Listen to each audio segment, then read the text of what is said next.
कुर्सी बिना चैन नहीं रे, चाहे अपने दुश्मनों के कदमों में नाक भी रगड़ना पड़े। भूरा बाल साफ करने वाले महान राजनीतिज्ञ के सुपुत्र ने किए भूरा बाल वालों के चरणों में नतमस्तक। ब्राह्मणी ग्रंथों में ऐसे तो द्विजो शूद्रों को नीचे बताने के लिए काफी कुछ लिख रखा है, उसमें से एक आपको सुनाई देती हूँ।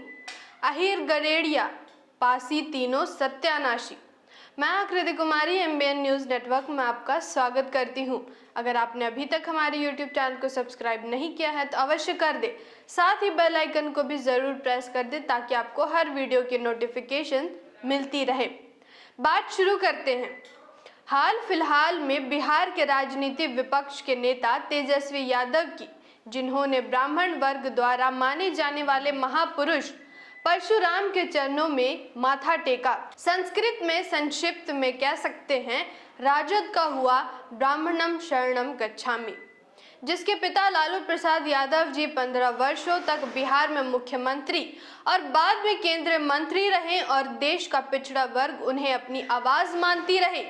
और साथ ही ऐसा माना जाता है कि लालू जी ने पिछड़े वर्ग के जुबान में ताकत भरने का काम किया था।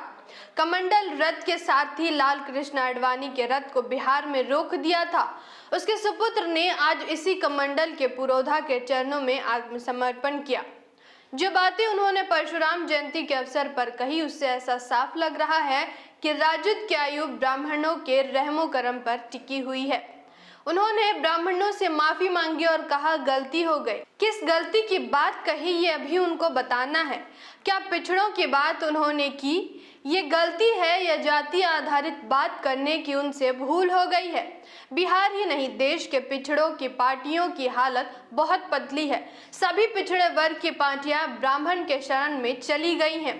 इन सब में सबसे बुरा हश्र बहुजन समाज पार्टी का हुआ। अब ऐसे में क्या आपको लगता है कि राजद को ब्राह्मण बचाएंगे और बपौती की राजनीति करने वाले तेजस्वी को मुख्यमंत्री बनाकर इसका और इसके समाज का उद्धार करेंगे? आप सोचिए। फिलहाल ऐसा कोई इतिहास नहीं है जिससे यह साबित हो कि द्विज वर्ग ने पिछड़ों का किसी भी क्षेत्र में कल्याण किया है। एक ही केस में मिश्रा को बेल और लालू को जेल, यही है एंटीना वालों का खेल। इन पार्टियों से अपनी कुर्सी बचाई नहीं जा रही जनता की सेवा कैसे करेंगे, ये एक बड़ा सवाल हमारे सामने है। खैर, पिछड़े वर्गों की डूबती या डुबाई जा रही राजनीति के बीच विकल्प की भी तलाश जारी रखिए। अगल बगल नजर दौड़ाइए। क्या ऐसी कोई राजनीतिक दल है जो दुश्मन वर्ग को अपनी पार्टी में प्रवेश के लिए खिड़की दरवाजा तो क्या रोशनदान भी बंद किए हुए है?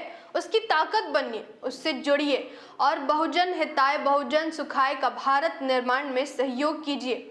आइए चले बुद्धम शरणम गच्छामि की ओर।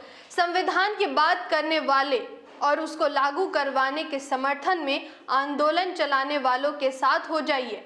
अंतिम संदेश और चेतावनी, लालू का कांग्रेस ने क्या किया ये हम सब जानते हैं। यही हश्र अब तेजस्वी का भी हो सकता है। फिर मिलते हैं अगले विश्लेषण के साथ। धन्यवाद। जय संविधान, जय भारत।